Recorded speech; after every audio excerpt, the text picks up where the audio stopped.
guys, it's a beautiful day here in Ohio, and today I'm going to be sharing with you how to work with a spooky horse. So if you've ever been riding along and having a wonderful ride and all of a sudden your horse spooks seemingly out of nowhere, you know how this can be such a frustrating and potentially scary situation.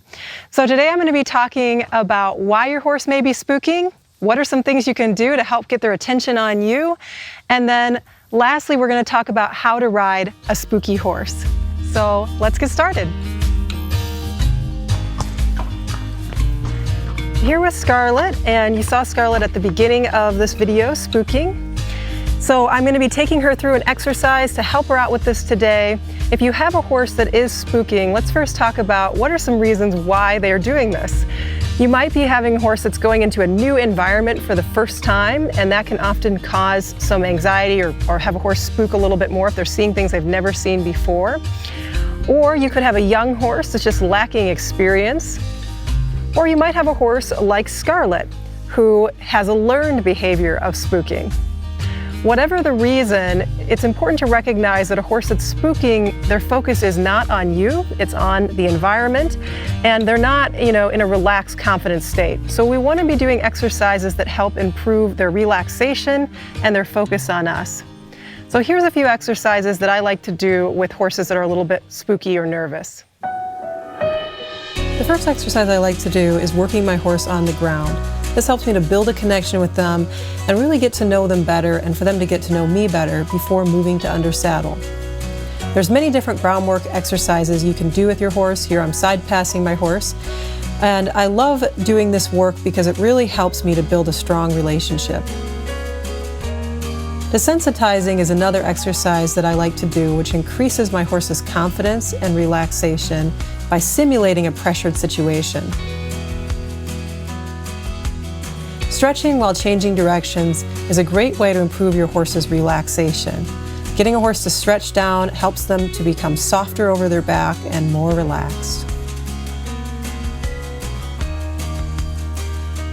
Transitions are a great way to enhance your horse's focus and responsiveness. Here I'm doing simple walk to trot transitions. Each time Scarlett goes up, she's having to think more about me and bring her attention back to me. So we've talked about some things that we can do to help our horses get more focused and relaxed. Now let's talk about riding our horse in the instance they spook. How do we ride through a spook and help to stay safer with our horses? So it's important to recognize that any horse can spook regardless of how quiet they are. Horses have a natural flight response when they see something that scares them. So it's important for us as the rider to be able to support the horse and work them appropriately in the instance where they do spook. So I've got an exercise set up out here that I'm going to be taking Scarlett through, and I'm going to walk you through the steps of how I ride her in this exercise. Our horses can feel our tension. When we're riding them and they get a little bit nervous, it's important that we relax and make sure we're really breathing deeply to help us relax. We also want to be sitting into that saddle, relaxing into it, and hugging our horse with our legs, riding out to our hands, to nice giving hands, and encouraging the horse to be forward. So here Scarlett walked in nice and confident.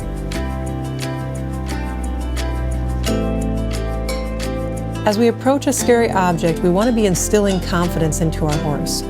So you notice that I'm being nice and patient. I'm rewarding Scarlett when she starts to approach that obstacle, and I'm not chasing or kicking her. I'm letting her investigate it and move up to it a little at a time.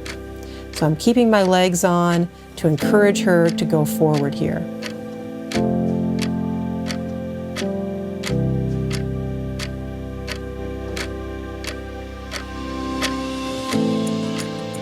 Curiosity leads to confidence. So you can see as Scarlett checks out this cowboy curtain and starts to investigate it a little bit, she gets more confident with it and is more willing to walk through it. So right here you can see her build up her courage and walk through it nicely.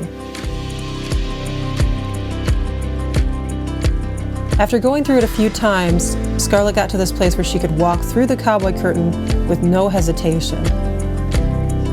Once she got to this place, I went ahead and brought her up to the trot.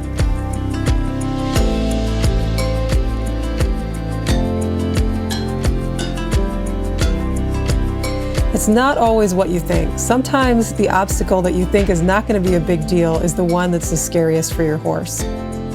Scarlett was more concerned about this little tarp on the ground than the cowboy curtain. But I'm handling it the same way, keeping my legs on, sitting back, and encouraging her forward. Here she goes over it a little bit quick, so I bend her back around, and we're going to just go over it again. So I always want to end on a good note and make sure that I'm instilling that confidence in my horse. Here I'm going to give her the reins, keep my legs on, let her check out the tarp, and then redirect her to walk over it.